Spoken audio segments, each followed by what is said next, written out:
Gracias, ya lo han iniciado. Ok, Sí. doctor, gracias. Ya, no se preocupen.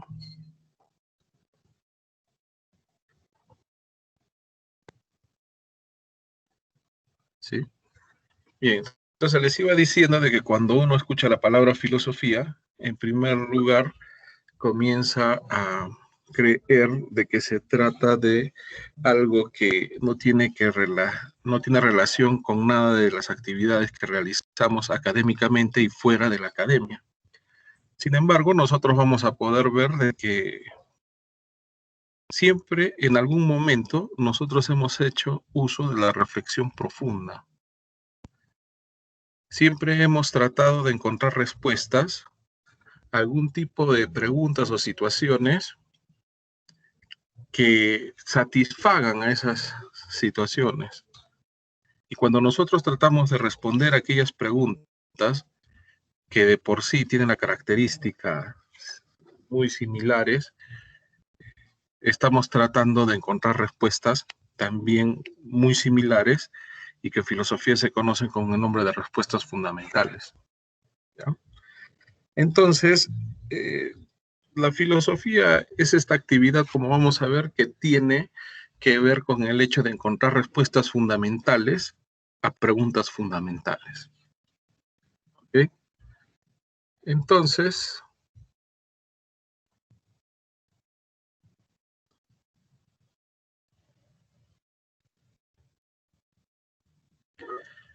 vamos a empezar a ver esta disciplina. ¿Ya? Acá he integrado varias diapositivas, pero en el aula virtual les voy a poner algunas específicas y por sesión. ¿Ya? Si el ser humano comienza a tratar de hallar respuestas a preguntas fundamentales, el ser humano siempre ha orientado el pensamiento a tratar de responder estas preguntas fundamentales. Y ha respondido a estas preguntas fundamentales, según dicen los teóricos o los entendidos en el tema, siguiendo sobre todo 3 tipos de orientaciones del pensamiento. Es decir, cuando el ser humano se ha planteado preguntas profundas que lo han llevado a generarlas el asombro, la inquietud, la incertidumbre, el temor, siempre ha tratado de responderlas, y para responderlas, o se ha valido de la religión, de la ciencia o de la filosofía como orientaciones del pensamiento. En este sentido, se toma a la religión, a la ciencia, a la filosofía como formas de explicación hacia esas preguntas fundamentales que cualquier hombre se puede hacer o plantear por tan solo el hecho de ser un ser humano. A lo largo de la historia de la filosofía se ha logrado encontrar de que para responder el hombre en un primer momento tuvo una perspectiva religiosa, después una perspectiva científica y al mismo tiempo una perspectiva filosófica. Entonces, estas orientaciones del pensamiento que van a tratar de responder preguntas fundamentales, como por ejemplo, ¿qué cosa es la naturaleza? ¿Qué son los seres vivos? ¿Qué es la libertad? ¿Qué es la justicia? ¿Cuál es el sentido de nuestra existencia? ¿Cuál es la mejor forma o el principio para actuar? Siempre estas preguntas fundamentales han tratado de ser respondidas por estas orientaciones del pensamiento. Si nosotros comenzamos a analizar estas orientaciones del pensamiento, vamos a encontrar, ¿sí? Vamos a encontrar a las religiones politeístas, monoteístas y religiones que no tienen divinidad. La religión viene del verbo religar, que significa unir. Y lo que pretenden las religiones era ligar, unir a las personas bajo un mismo credo. Estos credos han implicado siempre ofrendas, sacrificios, rituales. En ese sentido, la religión va a cumplir una función de cohesión, es decir, va a juntar a las personas bajo una misma creencia. Y para mantener esta creencia siempre se han tratado de practicar las actividades que les he dicho, rituales, sacrificios. Esto implica que las religiones se hagan tal por el hecho de creer en un Dios o no, que como vamos a ver, hay religiones que no tienen una divinidad. Las religiones politeístas, ustedes saben, son religiones que consideran la existencia de varios dioses. El ejemplo más conocido y que siempre se habla en filosofía es el de la religión olímpica. El hecho de creer de que existen varios dioses y de que cada uno personifica las fuerzas de la naturaleza y tienen voluntad propia e interceden en la vida de los seres humanos, a propia voluntad. Al lado de las religiones politeístas, nosotros vamos a encontrar religiones monoteístas. Las religiones monoteístas, como implica su nombre, creen en un solo Dios, en una sola divinidad. Y actualmente existen 3 círculos, 3 esferas religiosas monoteístas: el judaísmo, el cristianismo y el islamismo. Y todas ellas tienen sus propias características, aunque también tienen algunas semejanzas. Las 3 tienen libros sagrados, las 3 tienen la creencia en un solo Dios, las 3 parten del mismo origen, y son las religiones monoteístas que más se practican en la actualidad. Y si nosotros nos ponemos a pensar, son religiones, aparte de porque tienen un Dios, que no es exclusivo, practican sacrificios, rituales, ¿no? Por ejemplo, en la religión cristiana católica, la misa es un ritual. ¿Se dan cuenta? Pero también al lado de estas religiones que admiten la presencia de seres divinos con voluntad propia, también existen religiones que no tienen Dios, pero que sí siguen un conjunto de rituales, un conjunto de sacrificios que nos permiten a nosotros considerarlas como religiones. Y dentro de ellas nosotros podemos mencionar al confucianismo y al budismo. Confucio no fue un dios, fue un filósofo. Siddhartha Gautama tampoco, fue un maestro, pero sus enseñanzas sirvieron para que hoy, en países como la China o como la India, goce de bastantes adeptos y se les conozca como religiones, ¿no? Allí hay sacrificios, hay rituales. Por ejemplo, el ayuno es un tipo de sacrificio, ¿no? No involucran sacrificios humanos como antiguamente tal vez se podría involucrar en las religiones politeístas, ¿no? Pero el sacrificio en estas religiones tiene que ver, por ejemplo, con el ayuno, tiene que ver un ritual con la meditación. Entonces, ¿por qué les hablo de las religiones? Porque las religiones son las primeras formas sistemáticas de explicación que existen en el mundo occidental. Y si nosotros vamos a iniciar los estudios en historia de la filosofía, tenemos que partir del pueblo que, según dicen los teóricos, se originó la filosofía. Y antes de que surja el pensamiento racional, según dicen los datos, sistemático en la ciencia y en la filosofía, las personas explicaban los sucesos que aparecían por medio de la religión y el mito. Y si nosotros tratamos de encontrar un ejemplo, pues efectivamente, ¿no? Lo vamos a ver más adelante. Pero si nosotros leemos el Génesis de la Biblia cristiana, vamos a ver de que el mundo se hizo en 7 días, ¿no? Y allí nos detallan cómo es que comienzan a aparecer el día y la noche, los océanos, los animales, las cosas, y finalmente el hombre.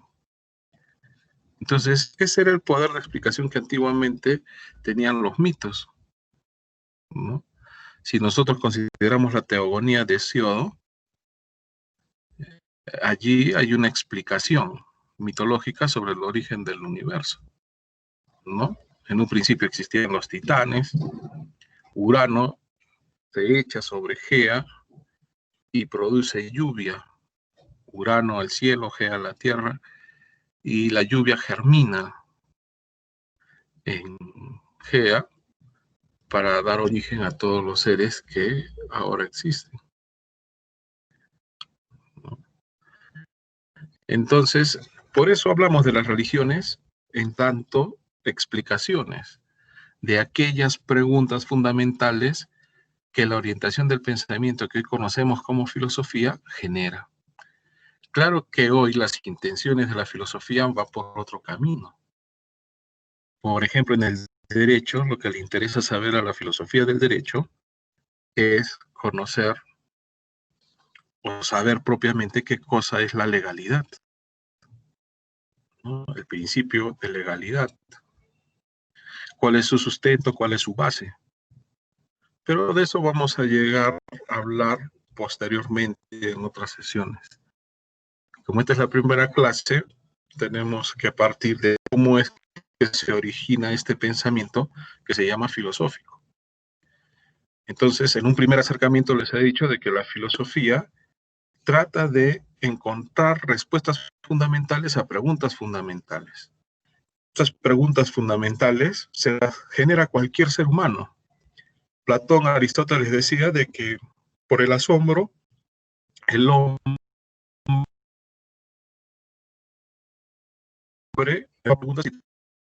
maravillado de la contemplación del mundo, se asombraba en lo que sucedía y trataba de encontrar respuesta a aquello que lo asombraba, la naturaleza.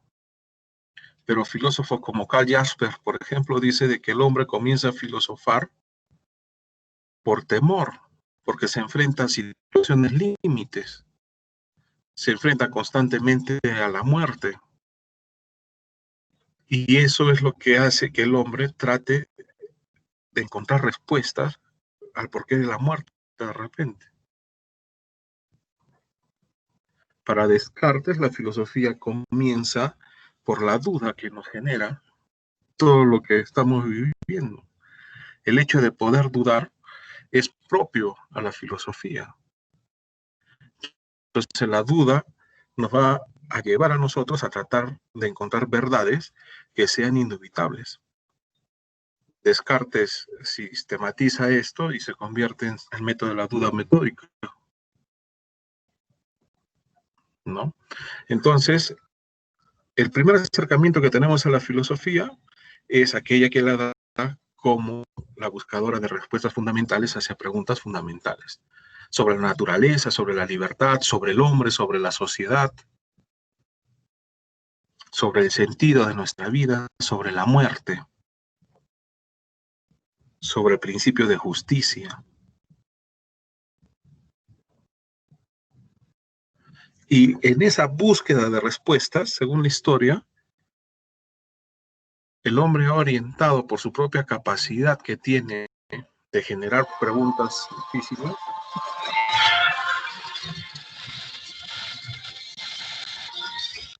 Un ratito, chicos, voy a apagar esto.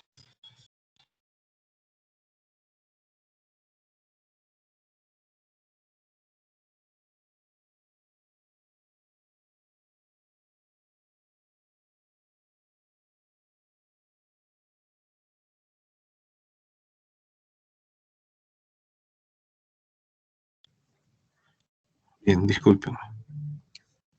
Les decía de que este tipo de respuestas y este tipo de preguntas van a responder a la misma necesidad que tiene el hombre y a las capacidades que él tiene, a sus dudas, a sus temores, a sus asombros. Y es eso tal vez lo que nos ha llevado a filosofar y nos sigue llevando a filosofar. Si nosotros consideramos la actual situación pandémica, uno puede ponerse a pensar desde el punto de vista de la filosofía práctica o ética, si el individualismo ético que se genera en las sociedades democráticas como la que nosotros tenemos, ha llevado a que las personas pierdan el sentido de su existencia. Hoy podemos plantearnos muchas cosas, y es porque es natural a nosotros, como decía Schopenhauer, por ejemplo, o el mismo Kant, de que somos animales, pues, con la capacidad de plantearse preguntas, y sobre todo preguntas de carácter metafísico, es decir, que van más allá de lo cotidiano o lo que tenemos inmediatamente a los ojos. Pero bueno, en esas respuestas, una forma de explicar de hallar respuestas es la religión, ¿no? En la actualidad, las tres religiones que les he mencionado tienen vigencia. En nuestra sociedad actual, las religiones monoteístas, sobre todo en Occidente, son las de mayor cantidad de fieles. En el Oriente, ¿no? Dependiendo de la nación, el confucianismo y el budismo se convierten en las religiones con mayor cantidad de fieles. Y las religiones politeístas, todavía acá en el Perú, en las sociedades voluntariamente aisladas, aquellos que todavía no han tenido contacto con nosotros y que viven de forma nómada, es de seguro de que rinden culto a algún tipo de tótem. Pero el hecho es acá lo siguiente, ¿no? Que la religión es una forma de explicación, es una forma de acercarnos a lo que queremos responder. Pero no es la única. Hacia el siglo 7, 6 antes de Cristo, en Grecia, a algún griego se le ocurrió sistematizar todo el conocimiento que hasta la fecha ellos habían poseído, dando lugar a las ciencias. Lo sistematiza, lo ordena, lo compila, comienzan a aparecer los primeros grandes tratados y comienza la ciencia tal como nosotros la conocemos ahora, como aquel conjunto de conocimientos organizados, formales, que se han obtenido por medio de la observación, de la contrastación, de la verificación, y que sirven para generar leyes. Por eso se dice de que Grecia es cuna de la cultura occidental, porque según los datos históricos fueron ellos los primeros que comienzan a organizar todo el conocimiento observable, medible, obtenido sobre todo por la razón, en grandes tratados. Comienzan a organizar la matemática, ¿no? Y se habla de la geometría euclidiana, se comienza a compilar datos sobre medicina, sobre historia, sobre lógica. Entonces, este conocimiento que comienzan los griegos a compilar para tenerlo como base y encontrar respuestas, es lo que nosotros conocemos como el episteme, que los griegos denominaban conocimiento especializado, se identifica con el conocimiento científico. Y se caracterizaba porque era un conocimiento de carácter superior al de la simple opinión ortodoxa, al conocimiento empírico ordinario. Entonces la ciencia ameritaba un pensamiento superior, sobre todo basado en el intelecto y fundado en la razón.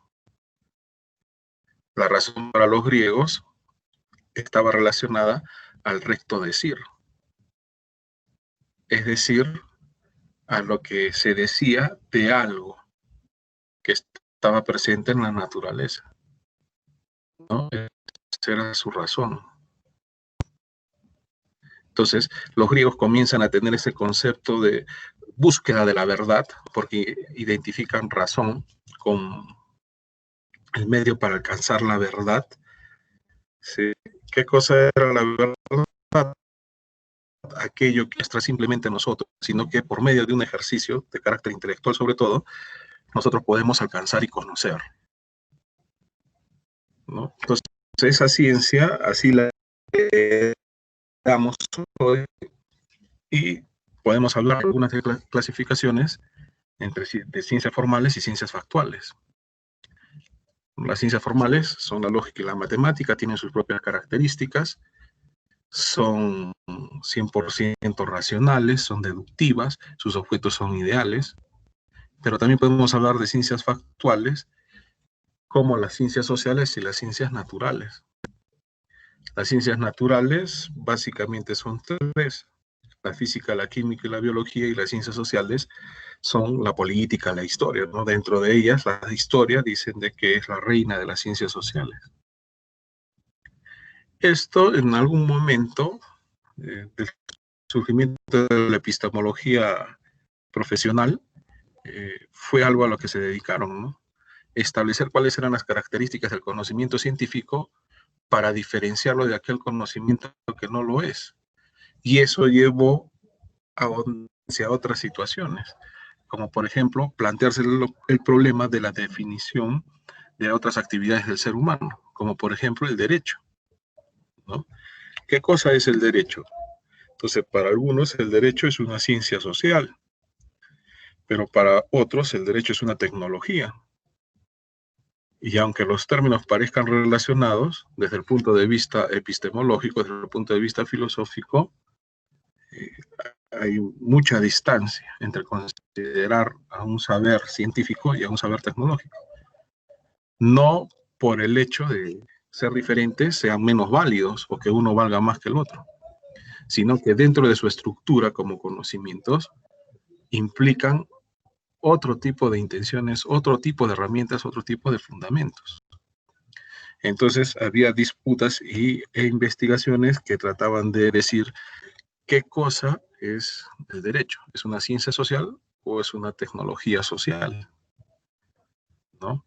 Incluso hasta el año pasado yo en un congreso encontré una ponencia sobre ese tema, ¿no? ¿Es el derecho una ciencia social? Entonces eso muestra de que todavía este problema de carácter filosófico es de interés para algunos pensadores del derecho, ¿no? Pero no es el único, porque la filosofía implica otras situaciones. Y la ciencia Doctor, se... ¿Sí? doctor, también Sí, yo he dime. escuchado que al derecho no se le considera ni ciencia, sino una disciplina, porque siempre que utilicemos el término ciencia, estamos hablando de algo exacto. Y realmente el derecho no siempre y en todas las situaciones es exacto. Entonces, eso es lo que quería aumentarle. ¿Y qué opina usted? Sí, efectivamente, y gracias por tu participación. Aquellos que quieran participar u opinar, para no hacer esto un monólogo, pueden hacerlo, así como su compañera. Y efectivamente, ¿no? Dentro de las características epistemológicas que se le da a la ciencia, sobre todo a las ciencias de carácter formal, se les brinda esta característica de exactitud, ¿no? Pero que en el plano actual, esta exactitud tendría que ver con la característica de, ¿no? Voy a adelantarles una respuesta porque este tema lo vamos a tratar con mayor profundidad en la sesión cuando hablemos de epistemología. Pero el hecho es el siguiente, ¿no? ¿Qué cosa es lo exacto, lo que es verdadero? ¿Qué cosa es lo verdadero?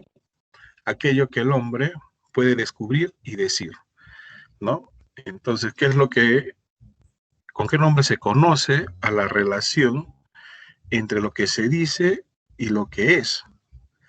En las antiguas teorías del conocimiento, sobre todo en la extendida por Platón, en la teoría tripartita del conocimiento, esto se le conoce con el nombre de objetividad. Pero sabemos que hoy esa característica de objetividad científica es criticada, puesto que el concepto de realidad es criticable y puesto que para nosotros conocer la realidad y decir algo sobre la realidad, siempre tenemos que usar un conjunto de instrumentos, mecanismos propios, que siempre van a afectar a la manera como concebimos lo real. Bueno, les digo en ese sentido, ¿no?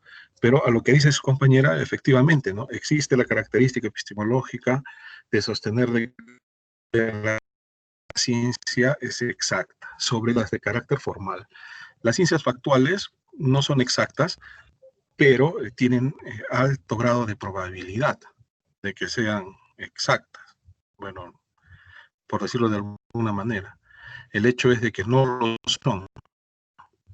¿no? En base a esas características, es que algunos autores han comenzado a identificar el derecho como una disciplina del conocimiento, como una teoría científica, como una tecnología social. Y eso es, digamos, algo que se encarga de responder la filosofía del derecho, ¿no?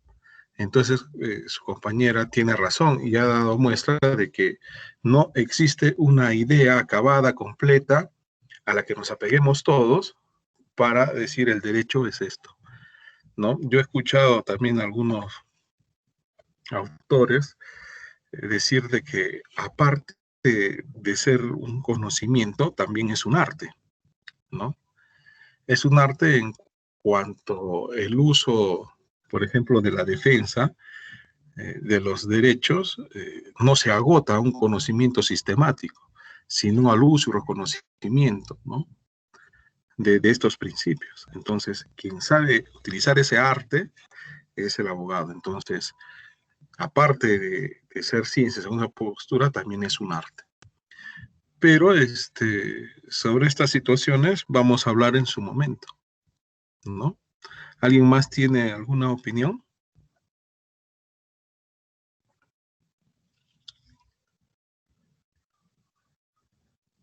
Bien. Entonces, vamos a continuar. Después de la ciencia, bueno, la ciencia, el objetivo de la ciencia es describir y explicar la realidad bajo un conjunto de principios, de normas, de modelos, de teorías. Entonces la ciencia también es una forma de explicación que el hombre utiliza, o que el ser humano utiliza para encontrar respuestas. Al lado de la religión, de la ciencia, está la filosofía, que también es una forma de orientar el pensamiento para encontrar respuestas. Que a diferencia de la ciencia, la filosofía lo hace de una manera totalista, es decir, tratando de hallar las características más generales de lo que pretende explicar. La filosofía, más que una ciencia, más que una religión, es una reflexión que tiene sus propias características, ¿no? Es una reflexión profunda, es una reflexión metódica, problemática, crítica, constructiva. Algunos autores sostienen de que es una reflexión universal, ¿no? Y es con esta concepción de filosofía que nosotros nos vamos a comenzar a relacionar. Esta filosofía propiamente surge en Grecia, hacia el siglo VI antes de Cristo. Mario Bunge, que fue un epistemólogo argentino, dijo de que no es que la filosofía sea madre de todas las ciencias, ¿no? Probablemente en un inicio, pero para Bunge la filosofía y la ciencia surgían en un mismo momento, y más que madre e hijas, eran hermanas gemelas. Y con esto Bunge nos quería decir de que en un primer momento no había la diferencia que hacemos hoy entre ciencia y filosofía. Que en un primer momento la ciencia y la filosofía era lo mismo. Y tal vez a eso se deba de que a los primeros filósofos también se les conozca como científicos.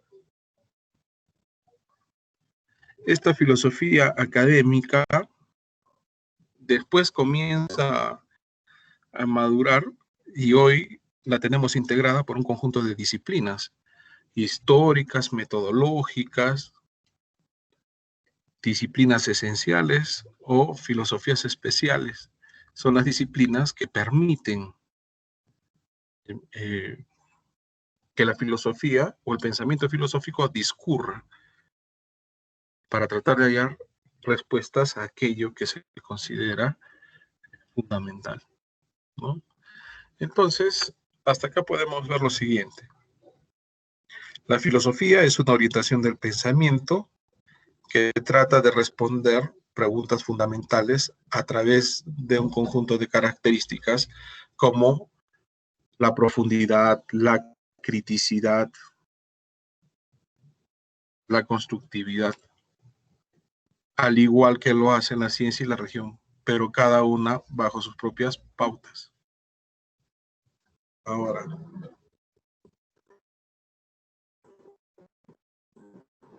antes de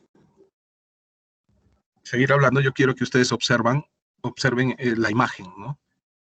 Y que después de observarla me digan a qué hace referencia o qué es lo que podríamos interpretar de esa imagen.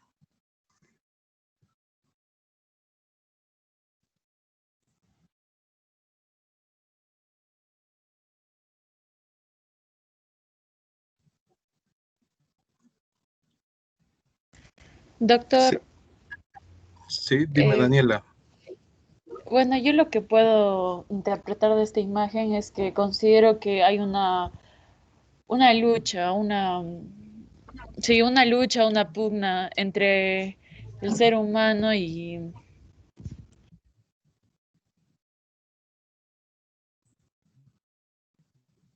Entre el ser humano, no sé, se apagó mi micrófono, y la naturaleza. ya, muy bien. ¿Alguien más? Muy bien, Daniela. ¿Alguien más quisiera dar su interpretación? Doctor, Sí, Vanessa. Después sí, tú, Martín, sí, ¿ya? doctor, puedo interpretar en esta imagen de que en sí es un ser humano, por así decirlo, que nos representa a nosotros, que luchamos ¿Ya? contra la sociedad que puede ser la roca y luchamos constantemente, por así decirlo, con las dificultades que nos presentan la vida. ¿Ya? Muy bien, Vanessa. Ahora comentamos. Martín, ¿querías decir algo? Sí.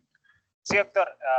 Bueno, a mi apreciación, yo creo que claramente es un ser humano, pero la piedra puede significar varios objetivos o depende dificultades que puedes tener en la vida, por ejemplo, retos que aunque se crean imposibles, sean mucho más grandes, mucho más pesados, mucho más fuertes que tú, siempre vas a poder contrarrestarlo con algunos ánimos o fuerzas y nunca darte por vencido así sea mucho más grande que tú. A lo que yo pienso. Muy bien. Es correcta también tu apreciación. Así podríamos interpretar. ¿Alguien más quisiera dar su opinión?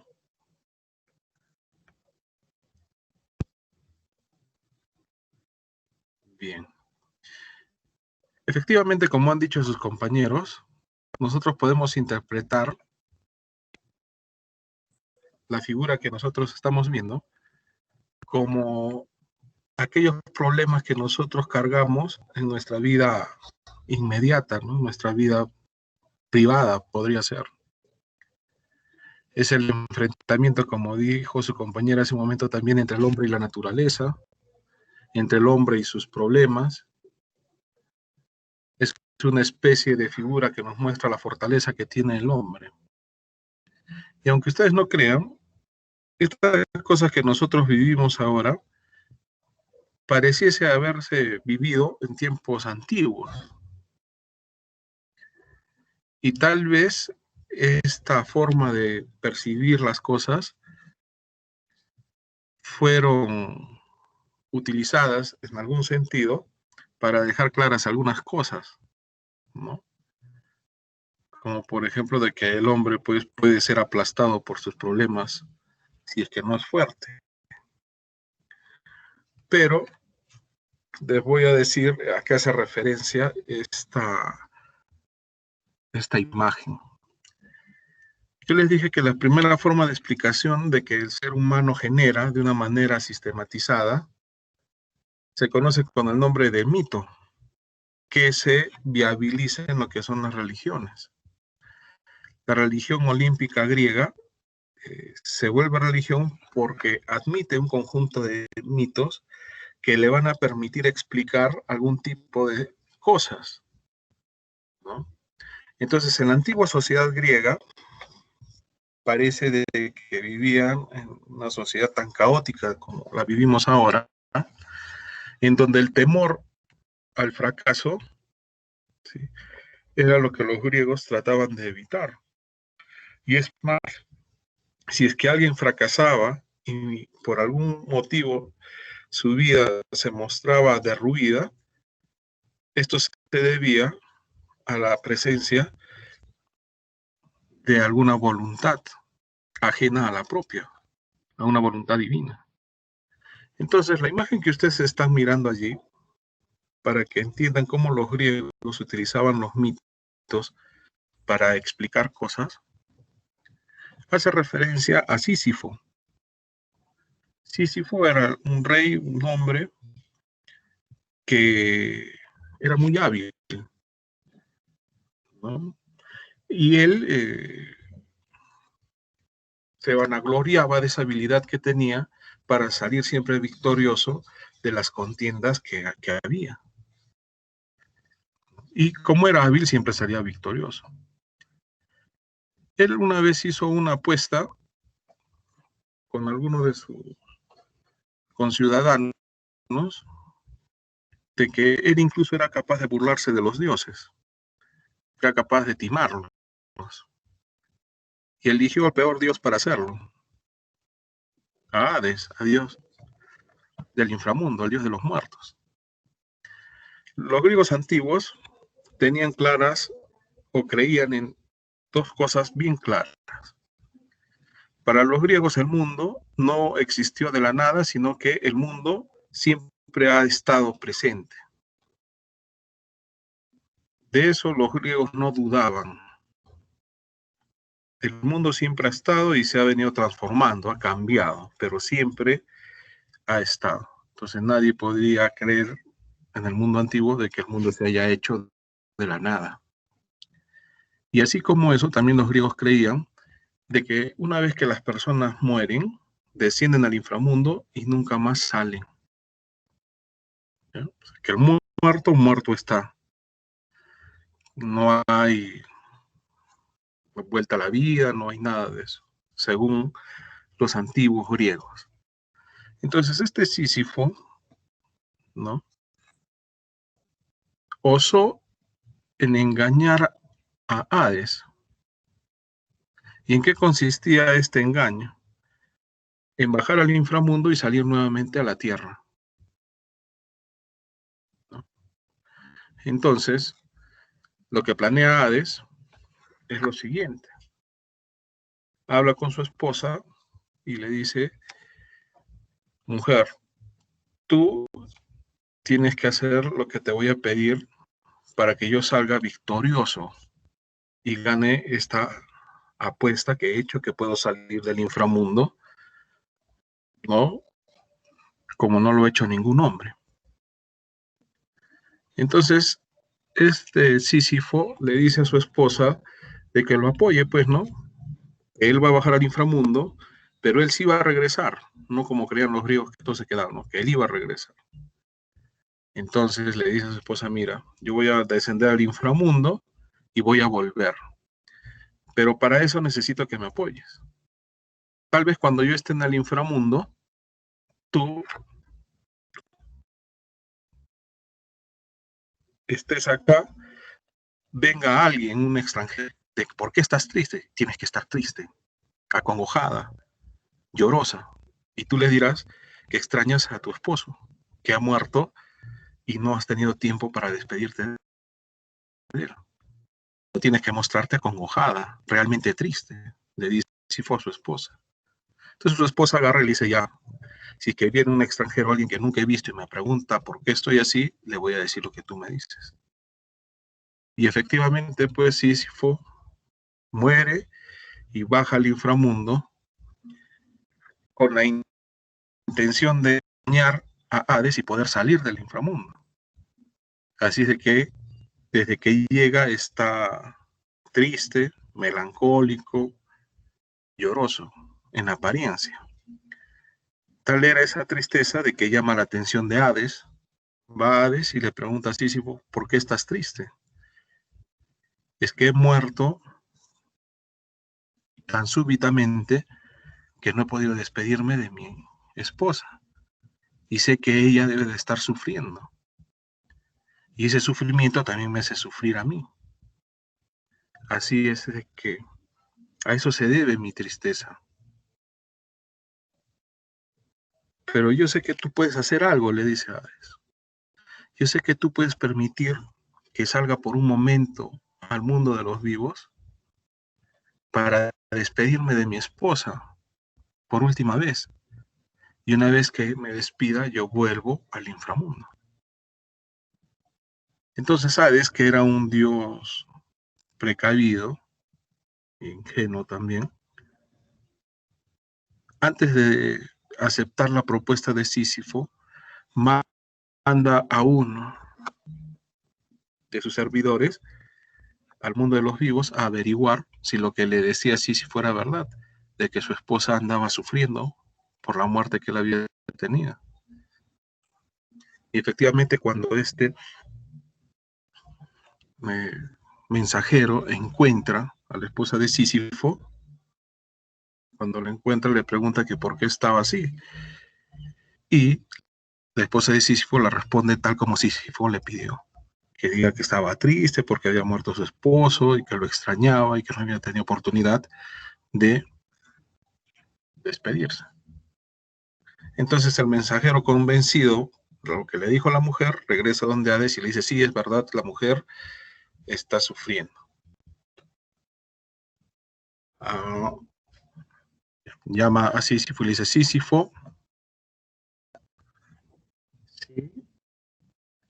Puedes regresar al inframundo a despedirte de tu esposa, pero es por un momento y después tienes que volver, porque tú ya sabes que nadie vuelve del mundo de los muertos. Entonces Sísifo seguía acongojado hasta que logra salir del inframundo y va al mundo de los muertos y nunca más regresa.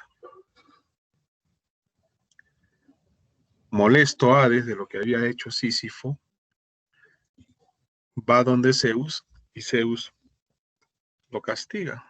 Manda que lo aprisionen y le manda un castigo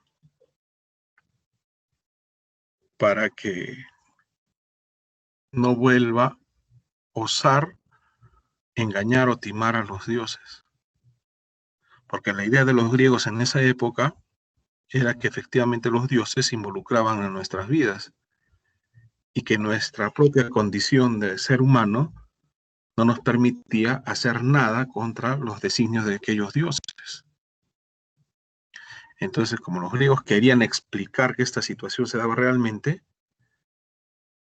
utilizan la historia de Sísifo. ¿Cuál fue el castigo que le dio Zeus a Sísifo? Zeus lo castigó a que detenga una piedra que venía rodando desde la cima de una montaña. Entonces el castigo era circular y era eterno. Para evitar de que la piedra caiga hacia el pueblo de Sísifo, hacia su comarca, digamos, Sísifo tenía que detenerla. Y no solamente detenerla, sino empujarla hacia arriba. Pero una vez de que la piedra llegaba hacia la cima, inmediatamente volvía a correr hacia abajo. Y Sísifo tenía que correr nuevamente a detenerla. Y este castigo se convirtió en eterno. ¿No? Y esta historia es la que nosotros y sus compañeros han comenzado a interpretar como los problemas que se nos presentan en la vida diaria. Sobre todo como castigo por algunas acciones que nosotros hemos cometido. Es decir, estos griegos tenían una visión fatalista y cruel del ser humano. Aquellos que han podido leer algo de mitología griega se habrán podido dar cuenta. Pero lo que yo quiero con esto es de que ustedes vean de que los mitos servían como medio para explicar las cosas, para hallar respuestas. En esta época, ¿por qué nos suceden problemas? ¿Por qué cargamos con demasiados problemas en nuestra espalda? Por castigo divino, tal vez, o como consecuencia de los actos que nosotros hacemos. Pero no solamente era esto. Ustedes pueden ver en esa imagen, ¿sí?, la crueldad manifiesta que les había dicho hace un momento, ¿no? Allí ustedes ven a Cronos devorando a todos sus hermanos. Los griegos también creían en las premoniciones, ¿no? Y lo manifestaban en los mitos. Cronos, dios del tiempo, llega a sus oídos la premonición de que uno de sus hijos lo va a destronar. Entonces, para evitar que llegue ese día, lo que hace Cronos es comerse a todos sus hijos, ¿no? Y los tenía prisioneros en el estómago. Hasta que es engañado por Gea cuando nace Zeus, ¿no? Cuando Cronos le dice, trae a tu hijo para comérselo, Gea le lleva una piedra ovalada, se lo da de comer y lleva a Zeus donde los centauros, todos esos animales mitológicos. Los centauros tienen la característica de ser mitad equinos y mitad humanos, ¿no? Pero tienen una característica, poseían sabiduría. Y son estos seres quienes a Zeus, según el mito, enfrentan de todo lo que hacía Cronos. Así es de que Zeus se hace grande, se hace fuerte, se prepara para enfrentarlo y al final logra destronar pues a Cronos, ¿no? Una vez que le abre las entrañas, comienza a expulsar a todos los dioses que se los había comido, a los hermanos de Zeus. Y como ellos, Zeus los hace ver nuevamente la luz, son sus hermanos de Zeus, los dioses mayores, quienes lo nombran padre de los dioses a Zeus. Después Zeus se casa con Hera, con su hermana, y tienen hijos los dioses menores, ¿no? Esa es una manera de explicar. Pero esta es la que yo quiero que ustedes interpreten. ¿Alguna vez han visto películas de repente sobre alguna de ellas? ¿Alguien quiere opinar?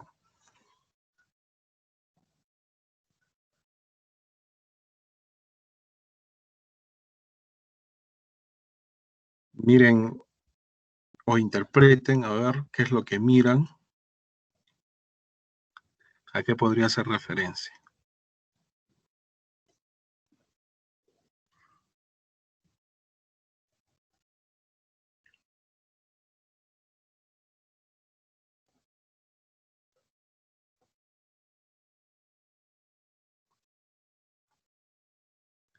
¿Nadie? ¿Nadie quiere dar una opinión? A ver, Alex Junior Peralta. ¿Se encuentra?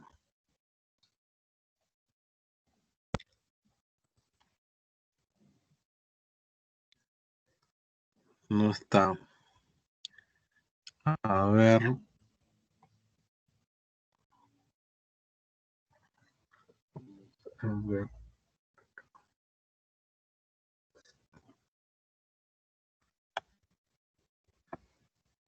A ver, Daniel Tadeo.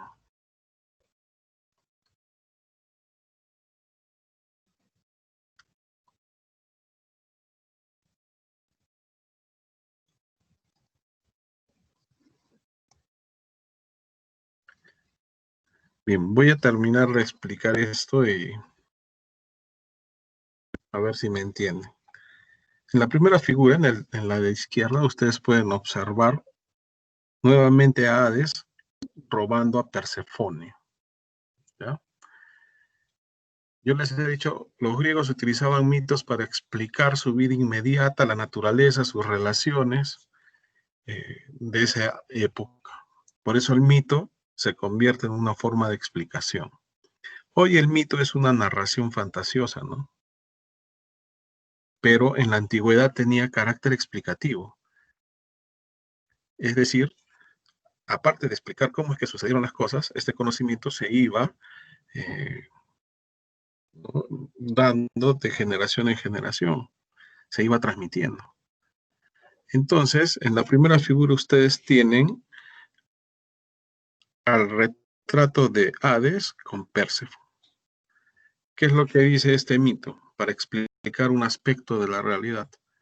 Pérsefone era hija de Gea, una de sus hijas más bellas, Era lozana, joven, andaba feliz por los campos, y una vez que sale a pasear por los campos, Hades la estaba vigilando. Cuando vio de que se encontraba sola, decide raptarla y llevarla al inframundo, ¿no? La lleva al inframundo y Persefón o Persefone no regresa donde su madre. Su madre, angustiada, triste, al no saber qué le había pasado a su hija, comienza a desesperarse. Cuando va a los bosques, a los campos, las ninfas del bosque agarran y le dicen lo que había sucedido, de que Hades había robado a su hija Perséfone y se la había llevado. Sollozante, Gea va donde Zeus y le dice lo que había hecho Hades. Zeus, al ver que su madre estaba impactada, decide bajar al inframundo y conversar con Hades e increparlo por lo que había hecho. Entonces, cuando Zeus llega al inframundo, lo encuentra a Hades y efectivamente a Persefón triste por allí. Y le dice, bueno, Hades, has raptado a Persefón y su madre está muy triste en el mundo, así es que tiene que regresar conmigo. Pero Zeus, tú sabes de que quien ingresa al inframundo no regresa. Sí, pero ella no ha ingresado por su propia cuenta, tú la has raptado. Pero igual, ya está acá. Zeus, al ver que las intenciones de Hades no eran devolverla, decide entrar a un trato, ¿no? Decide tratar de encontrar una situación en la que permita que Gea no siga sufriendo. Así es de que le dice, mira, Hades,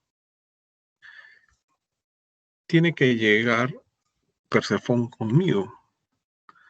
Y como el hecho de que esté acá no se debe a una cuestión natural, sino a que tú la has raptado, no es correcto de que se quede. Entonces Hades, al saber de que Zeus iba a persuadir, iba a insistir en que la suelte, le dice a Zeus, vamos a hacer un trato, Zeus, ¿no? Vamos a hacer un trato y tú, y dependiendo de lo que suceda, Persefón regresa o no contigo. ¿En qué consistía ese trato? Ese trato consistía en lo siguiente. Como Persefón andaba triste y ya había varios días que estaba allí en el inframundo, no comía nada. Así es de que, guiada por el hambre, piensa Hades que en algún momento va a comer y le acerca un plato con 12 granos de comida. Entonces, con todo el hambre que tenía, Persefón era fijo que tenía que comer. Entonces, esto ya lo sabía Hades. Cuando Zeus va y le dice, mira Zeus, si es que Persefone no ha comido nada, entonces se va contigo. Pero si Persefone ha comido algo, se tiene que quedar conmigo. Entonces Zeus, al no tener otra salida, le dice, bueno, pues van donde Persefone y encuentran la mitad de granos en el plato. Y Zeus le pregunta a Persefone si ha comido algo. Y ella le dice de que no. Hades le dice que es mentira, porque él dejó 12 granos y en el plato solamente hay 6. Así es de que se tiene que quedar conmigo, le dice a Zeus. Entonces Zeus, que no quería tampoco perder, le dice, no, se quedaría contigo si es que ha comido los 12 granos, no los 6. Así es de que el trato que te propongo es el siguiente. Dependiendo de lo que ha comido, 6 meses pasará contigo en el inframundo y 6 meses pasará con su madre en el mundo de los vivos. Entonces, Hades ve razonable esta propuesta y accede. Desde ese momento, Persefone pasa 6 meses en el inframundo y 6 meses en el mundo actual, no en el mundo de los vivos. Esto utilizaban los griegos para explicar el fenómeno natural que nosotros conocemos como primavera. Cuando Persefón descendía al inframundo, el mundo de los vivos se secaba, ¿no? Comenzaba a volverse triste, pero cuando Persefone volvía al mundo de los vivos, el mundo nuevamente era vivaz, alegre, colorido, ¿no? Entonces, miren, esa es la manera de cómo los griegos concebían la primavera, ¿no? Por disposición de los dioses. Y cómo explicaban de que en algún momento en el mundo había una estación que se denominaba otoño y otra estación que se denominaba primavera, justamente a la voluntad de esos dioses, ¿no? Entonces, fíjense de que los mitos comienzan a ser la primera forma de explicación que los griegos comienzan a admitir para responder a aquellas preguntas que les generaba o que se generaba en su vida cotidiana. En la otra figura, ustedes pueden encontrar a otra leyenda, ¿no? A Prometeo.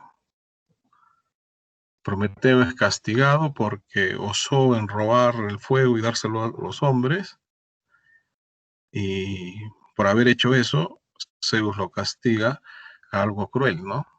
Lo encadena a un acantilado y permite que un águila real le coma las entrañas por la mañana, causándole dolor, y que estas mismas entrañas, se generen nuevamente hasta el día siguiente para que vuelvan a ser comidas por esta águila. ¿Ok? Bien. Hasta acá es esta cuestión de los mitos en cuanto a forma de explicación. ¿Ok? Voy a pasar al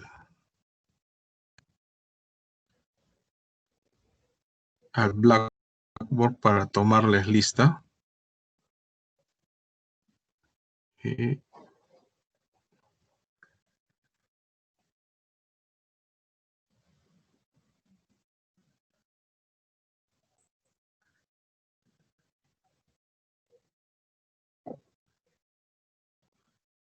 me dicen presente solamente, ¿ya? Álvaro Vargas.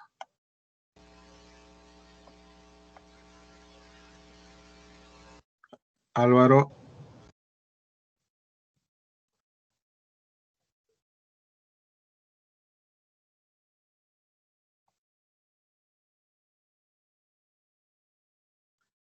Arce Zúñiga. Presente. Ya, gracias. Azócar González. Presente, doctor. Ya. Burgos.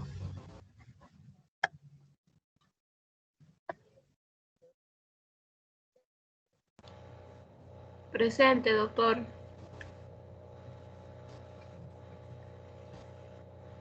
¿Cuál es tu apellido? Cruz por Montoy.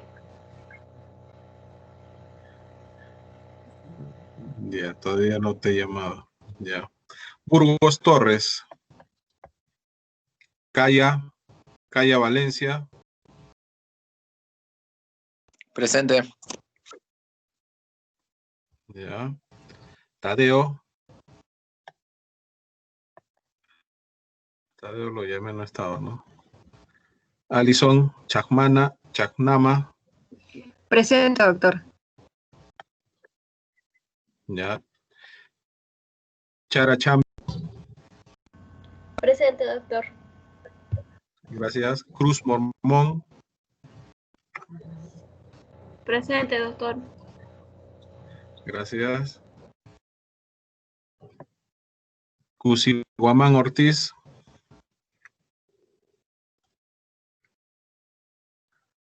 Evangelista Disculpe, Díaz. profesor. Sí, dime tu Presente. apellido. Disculpe, profesor. De mi compañera Cusibaman Ortiz sí está conectada a la llamada, pero su internet está lento, pero sí está presente. Sí, doctor, Ya. justo se me fue el internet. Me acabo de conectar de nuevo. No, ya no te preocupes, Joana. Ya, gracias, doctor. Andrés Flores. Ya. Presente. Miluska Flores Jara. Presente. Flores Ceballos. Presente. González Yucra. Presente. Gonza Paucar. Presente, doctor. Ya. Guzmán Ceballos. Presente, doctor. Herrera Perea. Juan Martín Huiza. Buenos días, doctor. Presente. Gracias, Juan. Katy Umpiri. Presente, doctor. Gracias. López Mamani. Presente, profesor. Gracias. López Luna. Presente, doctor. Luque Pacheco. Gracias, Oscar. Luque Pacheco.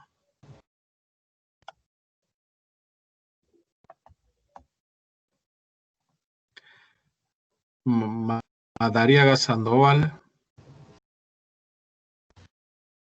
Presente, doctor. Gracias, Pamela. Jonathan Mamani.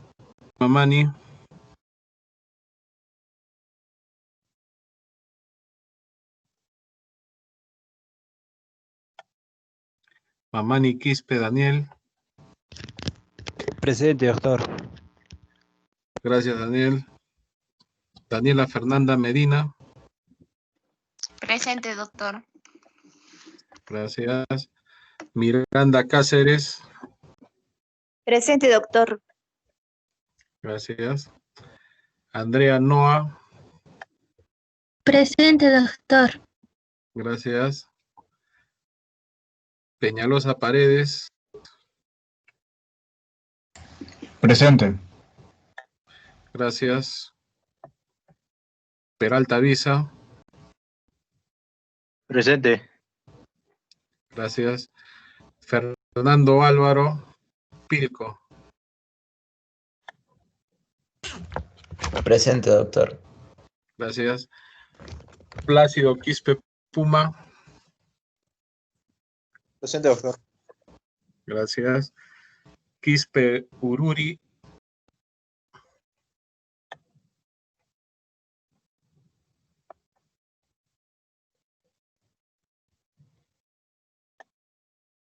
María Belén Riega Pérez. Presente, doctor. Gracias. Alejandro Rivera. Presente, doctor. Gracias. Rivera Campo. Presente, doctor. Gracias. Dick Rivera Mamani.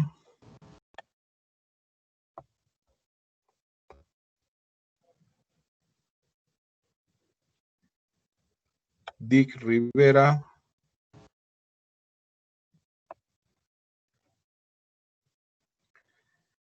Rodríguez Vilca. No, Rodríguez Vilca Pasa.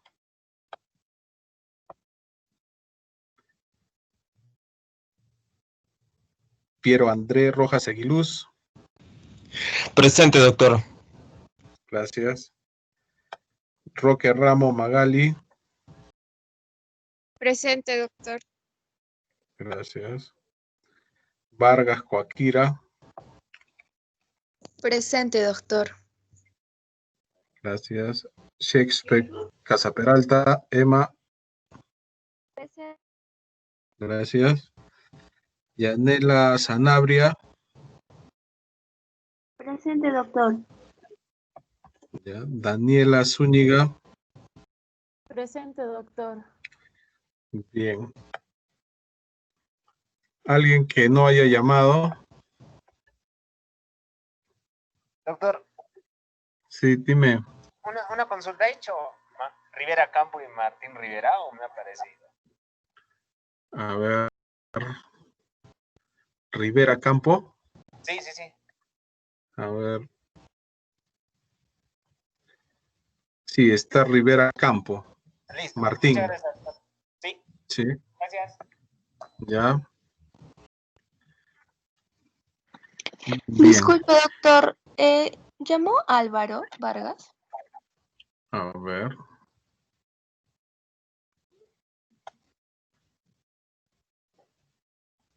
Álvaro Vargas. Sí, Sí, lo que pasa es pero que creo no que no lo ha he venido. escuchado. Ya, Sí, doctor. Disculpe. ya. ¿Alguien más? Bien, chicos. Vamos a ir tomando nuevamente el ritmo de trabajo eh, para hacer las clases un tanto más dinámicas. Ya. Entiendo que todavía estamos un poco aletargados por la situación que pasamos o el hecho que implica nuevamente tomar las riendas de las actividades académicas, ¿no? Pero les aseguro que en el transcurso del desarrollo del curso vamos a ir soltándonos más en cuanto a esta disciplina, el conocimiento, en cuanto a esta orientación. Yo no sé si ustedes tienen alguna pregunta, alguna inquietud, algo que quisieran saber antes de finalizar la clase. Las diapositivas ya están en el aula virtual. Efectivamente, las que tenemos que utilizar, ¿no? Estas son completas, pero allí está por sesión. ¿Ok? Entonces, no sé si tienen alguna consulta, algo que les genere inquietud o duda. Doctor, una consulta. El día de mañana tenemos de 4 a 6, si no me equivoco. ¿Va a ser así por Teams o cómo? No, va a ser por el Blackboard, ahí ustedes van a tener una actividad que van a tener que resolver, ¿ya? Esas horas son justamente del aula virtual, o sea, para hacerlas uso. No sé cómo les está yendo con el manejo del Blackboard. ¿Ya lo han usado? ¿Es la primera vez que lo están usando? ¿Se les está haciendo, bueno, supongo que ya han podido acceder o todavía no? Sí, doctor. Ya hemos accedido a la plataforma. ¿Y ahí qué les parece? ¿Es más manejable desde esa percepción de la poca experiencia que tienen, ¿no? ¿Es más manejable, menos manejable que el Moodle? Por recién lo estamos utilizando, creo que recién estamos aprendiendo en cómo utilizarlo. Ya. En cuanto a la estructura que tiene, ¿qué les parece? Creo que es más organizado que el anterior que teníamos. Ya. Es más Bien. gráfico, se entiende. Ya. Entonces estamos por buen camino. ¿Ok? Bien. ¿Alguien más tiene alguna inquietud? ¿Está acá su delegada? Doctor, sí, yo. Nicole. Sí, doctor. Ya, Nicole. Después, Nicole, me envías tu número de celular por el chat privado para agregarte y también para que agregues mi número, ¿ya? Para cualquier situación. Ok, doctor. No te preocupes. Bien, chicos, entonces vamos a dejar la clase hasta aquí y el próximo martes continuamos con el desarrollo de lo que nos falta y abordamos el tema que nos corresponde, ¿ya? Entonces, nos vemos, chicos, hasta la próxima clase.